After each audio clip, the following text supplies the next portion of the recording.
Vamos analisar alguns eventos proféticos que estão intimamente ligados ao fim do tempo de graça para a humanidade. Sim, é muito surpreendente o que está acontecendo atualmente. E creio que é preciso ser cego em um sentido espiritual para não perceber que os tempos em que vivemos não são comuns. Nunca vimos nada com o que estamos vendo hoje, e Jesus disse que não precisamos adivinhar quando chegamos ao fim. Ele disse: aprendam, pois, a parábola da figueira, quando seu ramo ainda é tenro e começa a brotar folhas. Ele diz que vocês podem saber que o verão está próximo. Assim também, quando virdes todas estas coisas, sabeis que está próximo, mesmo às portas. Em verdade vos digo que esta geração não passará até que tudo se cumpra. Amigos, minha convicção é que não acredito que nos resta mais muito tempo neste mundo. Não consigo, não preciso saber o tempo. Ninguém sabe o dia ou a hora, mas o que eu sei é que esta é a última geração. Bem, se me permitirem, nem vou dizer isso porque as pessoas vão dizer que estou marcando datas, mas deixem-me dizer o seguinte: com base nos eventos, eu acredito que a lei dominical nacional, a crise da marca da besta, o fim do tempo de graça, eu acredito que ocorrerá durante meu tempo de vida e durante a sua vida. É isso. É isso. Eu coloquei duas imagens acima da citação de propósito. Agora, se vocês observarem bem, verão que há dois homens ali. Há um homem vestido de branco e outro homem vestido de preto. Depois há outra imagem. Os mesmos dois homens estão na frente, um de preto e um de branco. Obviamente, os demais também estão de preto, mas quero que vocês entendam quem são esses dois homens. Esses dois homens que vocês estão vendo na tela são os dois homens mais poderosos. Que homens são esses? O Papa Negro e o Papa Branco. Eles recebem esses nomes diferentes com base em seu código de vestimenta. Quem é o Papa Branco? O Papa Leão. E quem é o Papa Negro? Ele é chamado de General da Companhia de Jesus. Ele é o Papa Negro, o General da Companhia de Jesus. Ele é o General da Ordem Jesuíta. Ele é chamado de Papa Negro. Agora sim, aí está o homem. Existe um homem lá e depois aparece na Wikipédia o título de General Superior da Companhia de Jesus. Quem é esse homem? O nome dele está ali. Vocês podem ver o nome dele? Ele é chamado de Papa Negro. Agora, os jesuítas, quando se olha para a história, tinham como missão o reestabelecimento da supremacia papal. Essa é a missão dos jesuítas. Os cristãos ou protestantes tinham um zelo que os levava a estar dispostos a morrer na fogueira por sua fé. Satanás, a fim de neutralizar ou enfrentar esses cristãos, inventou os jesuítas, que estavam dispostos a fazer quase tudo, até mesmo dar a própria vida para restabelecer a supremacia papal.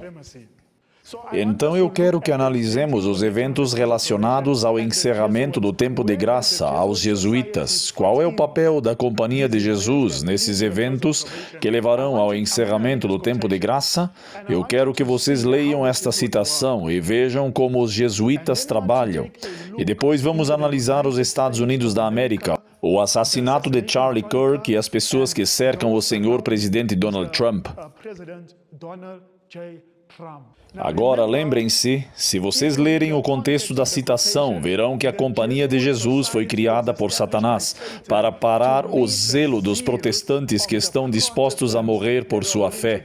Ele precisava de um povo igualmente zeloso, mas em escala oposta. E foi aí que os jesuítas surgiram. O fundador da Sociedade dos Jesuítas foi Ignácio de Loyola, o homem que lutava pela Igreja Católica, fisicamente na guerra pela Igreja. E ele se machucou.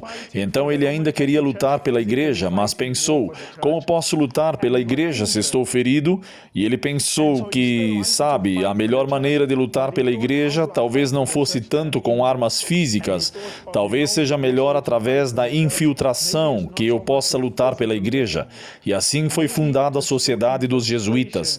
Agora, deixem-me dizer uma coisa: aquela sociedade é satânica. A Ordem dos Jesuítas, quando se analisa o voto que os membros fazem para se tornarem jesuítas, é demoníaco. É demoníaco, demoníaco. Mas apesar disso, Ellen White afirma no livro O Grande Conflito, página 235, sob vários disfarces, os jesuítas infiltraram-se nos cargos de Estado, chegando a ser conselheiros de reis. Eu quero que vocês entendam o porquê. Palavras em vermelho. Porquê? Disse que isso influencia a política das nações. Qual o propósito deles ao se tornarem conselheiros? Para moldar as políticas das nações. Agora, deixem-me fazer uma pergunta. Se você está moldando a política das nações, isso não significa que você está moldando as leis? Sim. Sim, então, para a ordem dos jesuítas, a infiltração serve para moldar as leis das nações. Vamos continuar lendo, vamos continuar. E diz que eles se tornaram servos para espionar seus mestres. Agora vejam o que ela diz aqui. E diz, observem como os jesuítas trabalham. Ela diz que eles criam faculdades, colégios para os filhos de príncipes e nobres e escolas para o povo comum. Me ajudem. O que os jesuítas estabelecem? Escolas e o que mais? Faculdades. Vocês conseguiram ver isso? Escolas e faculdades, ou universidades e faculdades. Eles estabelecem essas coisas. Por quê?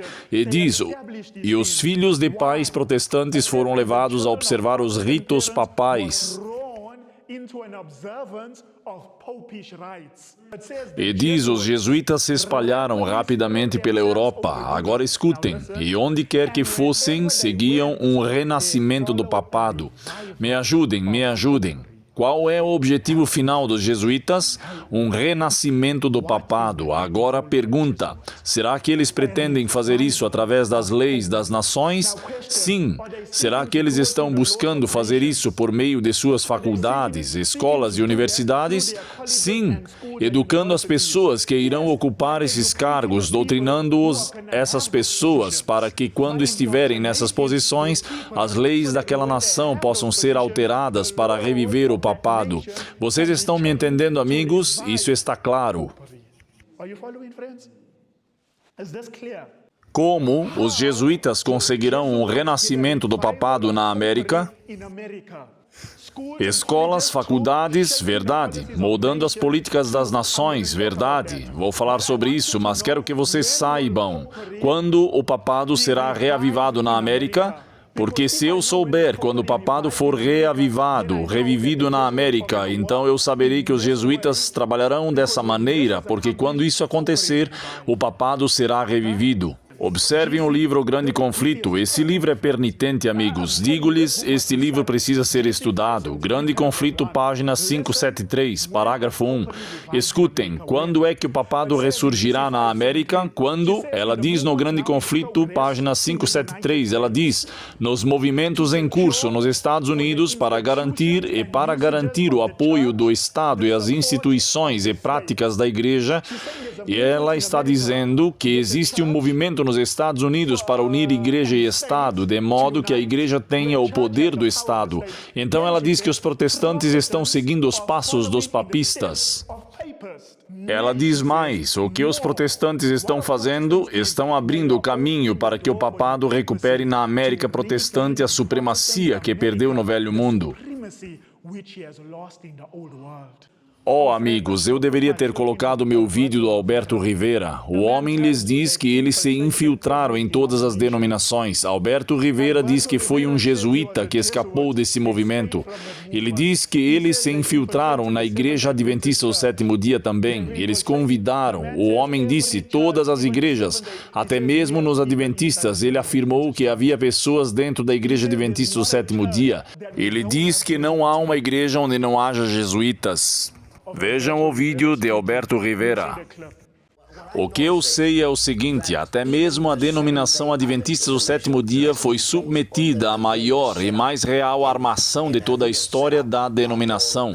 E a prova e a evidência é que agora a liderança já está numa posição em que eles próprios não podem mais desempenhar o papel de Frankenstein, porque estão em liberdade sob fiança, estão sendo descobertos e estão muito preocupados, especialmente em casos em que a maioria deles já foi treinada e preparada por jesuítas para estar onde estão.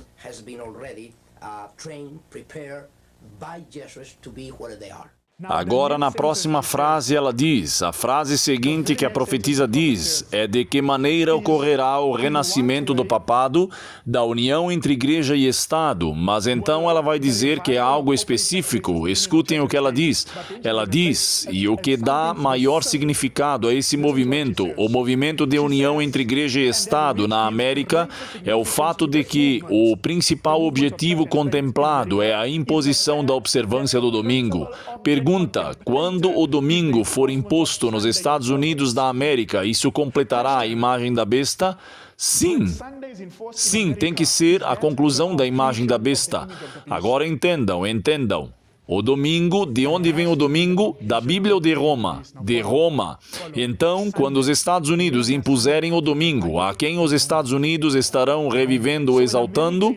Roma. Então a pergunta, se você é jesuíta, você foi treinado como jesuíta e você sobe na hierarquia até chegar aos homens no poder, qual seria o seu objetivo?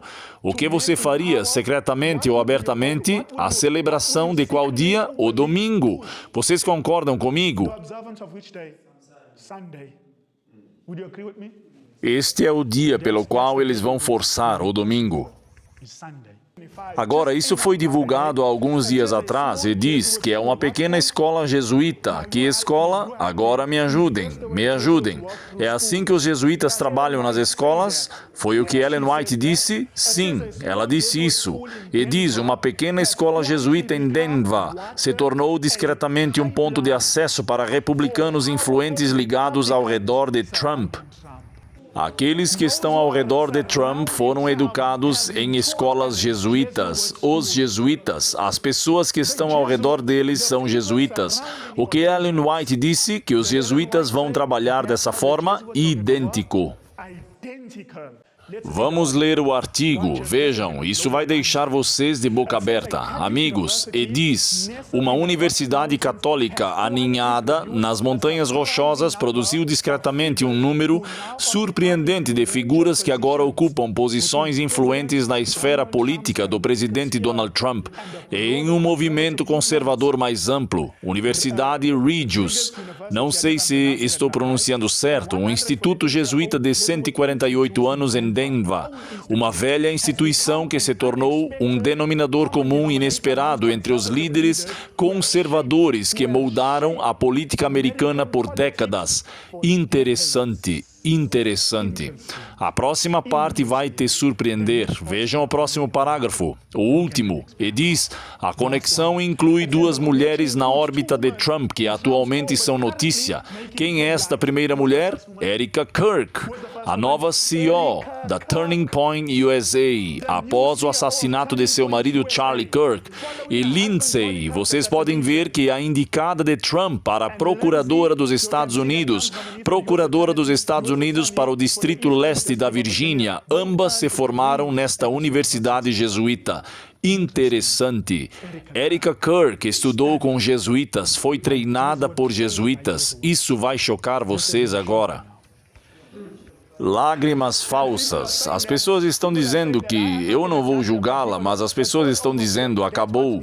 É isso que elas têm dito. Não quero repetir o que disseram, mas é isso que estão dizendo. Mas quero chegar ao ponto de que ela foi treinada por jesuítas e seus pais eram maçons. Já provamos isso, que seus pais, seus avós eram maçons. Acredito que maçons de 33º grau. E o símbolo que ela usa é um símbolo maçônico, com isto vencerás. Se isso lhes soa familiar, alguém disse isso e foi lá que a lei dominical foi introduzida. Apenas para equilibrar a situação, este artigo diz que muitos republicanos foram treinados nesta universidade jesuíta. Se vocês continuarem lendo o artigo, verão que eu não mencionei isso. No mesmo texto diz que muitos democratas também foram treinados lá. Então, não é só republicanos, é também democratas. Os jesuítas estão em ambos os lados, não trabalham apenas de um lado, trabalham em ambos os lados. É assim que os jesuítas trabalham. E parece que eles se opõem uns aos outros, mas nos bastidores, na verdade, trabalham para o mesmo objetivo final. Ordem através do caos, essa é a função deles. Então, claro, que a cruz que Erica Kirk usa tem um lema específico, a Cruz de Malta, que é o seu nome. Esse é o lema da Cruz de Malta, com este sinal vencerás. Este é o lema da Cruz de Malta. Em que momento da história alguém disse ter tido uma visão, e nessa visão ele viu, com este sinal vencerás, era uma cruz, e ele foi para a guerra e venceu, voltou e tornou o domingo um dia de adoração. Constantino! Constantino! Erica Kirk mesmo disse que frequentou uma universidade jesuíta e ela usa o símbolo com este sinal vencerás, Constantino impondo a lei dominical. Era uma daquelas coisas muito importantes para minha mãe e acho que especialmente porque éramos só nós duas, ela realmente queria enfatizar a importância de como a igreja é uma parte central da sua vida. E o domingo, acho que outra coisa também, e olhando para trás, a importância do sábado, acho que é algo que é realmente negligenciado hoje em dia e para ela era algo que era apenas, você sabe, vamos à igreja e ponto final. Não se respondermos, orarmos de novo, lermos a Bíblia novamente, irmos à igreja no próximo domingo e no domingo seguinte a esse. Vocês viram qual mensagem ela estava promovendo? Qual mensagem ela está promovendo? O domingo. O que lemos sobre os jesuítas? Eles trabalharão pelo reavivamento do papado. E como promovem o domingo? Erica Kirk, sua mensagem é mantenham o domingo. Falando para milhões. Vão à igreja todos os domingos. Interessante, muito interessante, muito interessante. Agora, vocês sabem quem é este homem na tela? J.D. Vance. Então, ele se juntou ao Turning Point, num programa de perguntas e respostas de Charlie Kirk. Eu quero que vocês vejam sua posição ou sua crença sobre a questão da igreja e Estado. Isso foi apenas alguns dias atrás, mas escutem o que Vance disse sobre essa questão da união entre igreja e Estado, que sabemos que quando a igreja e o Estado se unirem, o papado será reavivado. A propósito, quem é Vance? O que? Qual organização ele pertence? A qual religião ele pertence? Ele é um católico romano devoto. Devoto. Escutem. Eu só quero ter certeza de que todos estão na mesma página aqui. Então, se você voltar à primeira emenda, ela não diz separação entre igreja e Estado. Ela diz que o Congresso não poderá fazer nenhuma lei que estabeleça uma religião oficial. Mas se vocês voltarem à época da fundação dos Estados Unidos, havia vários estados que tinham igrejas formalmente reconhecidas. Então havia a Igreja Anglicana da Virgínia. Essa era a igreja oficial do estado da Virgínia. Maryland, na época, era a única católica, majoritariamente católica, ou pelo menos tinha uma representação católica significativa entre 13 colônias originais. Há muita coisa aí. E sim, eu acho que o que aconteceu foi que a Suprema Corte interpretou a regra. O Congresso não poderá fazer nenhuma lei que estabeleça uma religião oficial como uma forma de, efetivamente, expulsar a igreja de todos os espaços públicos, nos níveis federal, estadual e local. Acho que foi um erro terrível e ainda estamos pagando pelas consequências disso hoje. Mas e acho que esse é o seu ponto, se você desfizesse isso, se você voltar a um sistema realmente idealizado pelos fundadores, onde o Congresso não estabelece uma religião oficial, mas as pessoas em suas comunidades locais podem fazer o que quiserem, eu acho que seria um sistema melhor do que o que temos hoje. Então, pergunta, J.D. Vance é contra a separação entre igreja e Estado? Não. Ele vê isso na Constituição. Ele vê problema em dizer que há separação entre igreja e Estado. Eles interpretam isso como significando que o Estado não deve influenciar a igreja. E é assim que eles veem a Constituição. Eles acreditam, no entanto, que a igreja pode e deve influenciar o Estado. Essa é a imagem da besta. E diz, J.D. Vance afirma que os valores cristãos são centrais para nós, que criamos a civilização mais moral. Então, o que ele simplesmente está dizendo é que, para que os Estados Unidos se tornem mais moral, para que os Estados Unidos, em vez de declinarem em sua moral, tenham uma sociedade moral melhor na América. Ele diz que a única maneira de fazer isso é trazer a nação de volta ao cristianismo, trazer todos de volta a Deus. E Ellen White diz no livro O Grande Conflito que quando o domingo for imposto, virá realmente para consertar a moral da sociedade.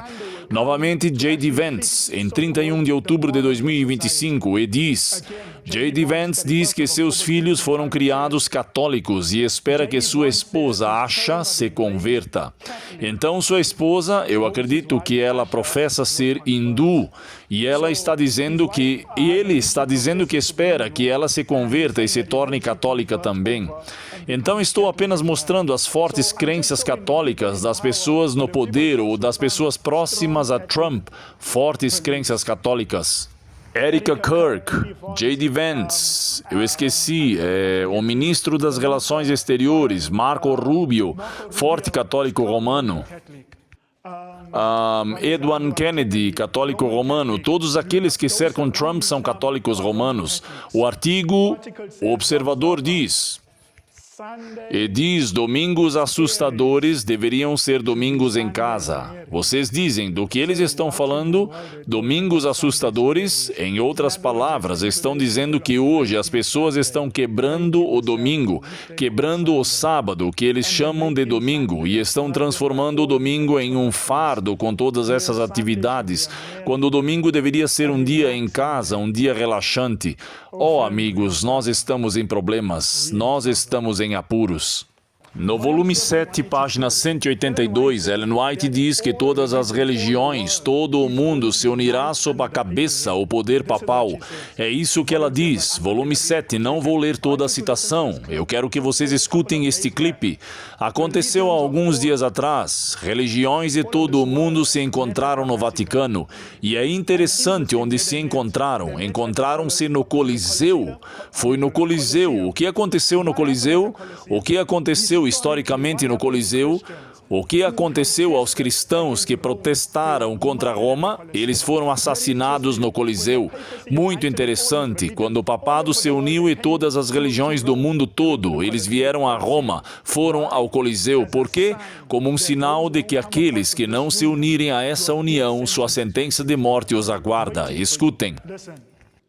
Ele disse, a paz é sagrada, não a guerra. No encontro anual pela paz em Roma, o pontífice pediu reconciliação e diálogo entre todos os povos. Quase 300 representantes religiosos, culturais e representantes políticos reuniram-se aqui em Roma para um programa de eventos de 3 dias, intitulado Ousando a Paz. E o evento acaba de ser concluído com uma oração e um discurso do Papa Leão XIV, realizado aqui mesmo no Coliseu, um dos monumentos mais reconhecidos do mundo. Com a força da preghiera. No poder da oração, com as mãos erguidas para o céu e abertas aos outros, devemos garantir que este período da história, marcado pela guerra e pela arrogância do poder, chegue logo ao fim, dando origem a uma nova era. Não podemos permitir que este período continue. Ele molda a mente das pessoas que se acostumam com a guerra como parte normal da história da humanidade. Basta! Este é o grito dos pobres e o grito da terra. Basta! Após as palavras do Santo Padre, um belo ritual encerrou a cerimônia com o acendimento de velas e uma proclamação apelando pela paz.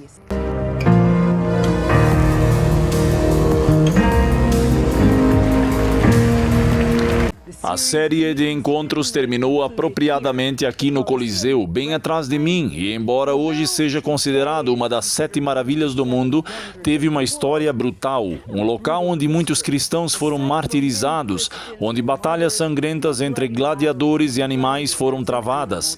Palestrantes como Giancarlo Pensa, supervisor da seção do Chifre da África, da comunidade de Santo Dio, nos lembraram da necessidade de paz, especialmente agora, e da ponte necessária entre a religião e o mundo secular. O verdadeiro significado deste evento, desde a raiz em 1986, quando o Papa João Paulo iniciou este movimento, é que a palavra-chave da religião é a paz.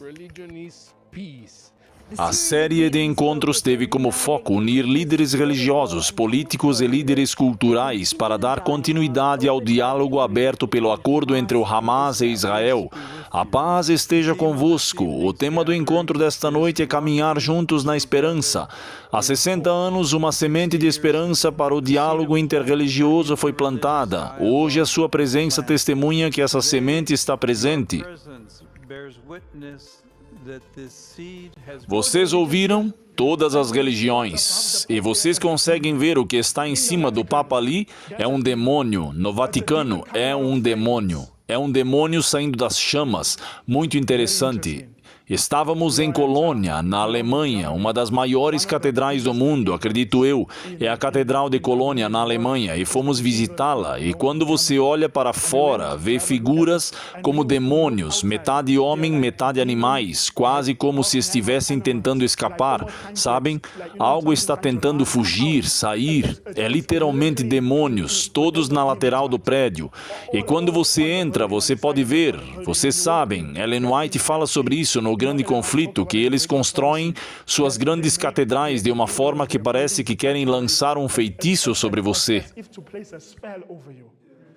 Cativante, e o lugar estava lotado, é uma atração turística, porque é a maior catedral, e enquanto você caminha por lá, você vê os túmulos dos papas, é enorme, é alto, pode ser vista de longe, um dos prédios mais altos. Sim, é uma jaula de demônios de verdade, e é lá que os demônios ficam. E diz, o artigo continua, todos os hindus, muçulmanos, enfim, diz que o Papa pede por união entre as religiões do mundo para promover a paz. O que eles estão promovendo? Paz. Nós nos unimos pela paz. Daniel 8 diz que ele destruirá muitos por meio da paz. Novamente diz, líderes religiosos se reuniram em Roma para o quê? Quem são os líderes religiosos? Eles dizem que querem paz. Todos esses líderes religiosos, e Ellen White diz que sob uma mesma liderança, o poder papal, o povo se unirá para se opor a Deus na pessoa de suas testemunhas. Amigos, podemos ver isso. Seja olhando para a América, seja olhando para o Vaticano, todas essas coisas indicam que estamos à beira do mundo eterno. Ellen White diz que Satanás, ao aparecer aos filhos dos homens como um grande médico, ele trará doenças e desastres até que as cidades populosas sejam reduzidas a ruínas e desolações. Vocês sabem o que o furacão Melissa fez? Destruiu a Jamaica.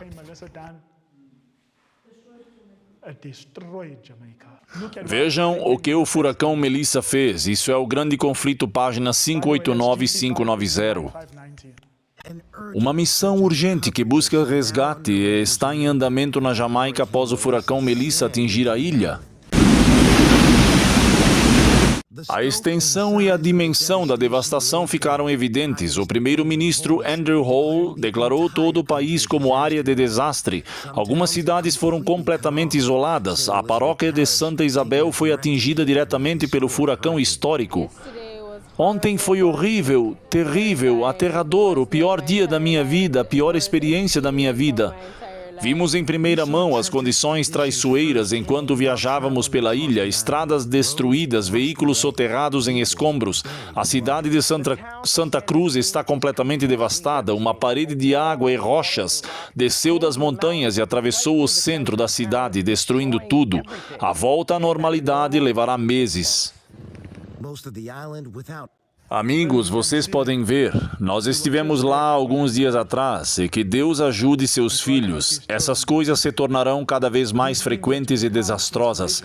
Mesmo que digam que este é um dos maiores furacões dos últimos 150 anos, essas coisas se tornarão mais frequentes e mais desastrosas. Que Deus nos ajude a nos prepararmos.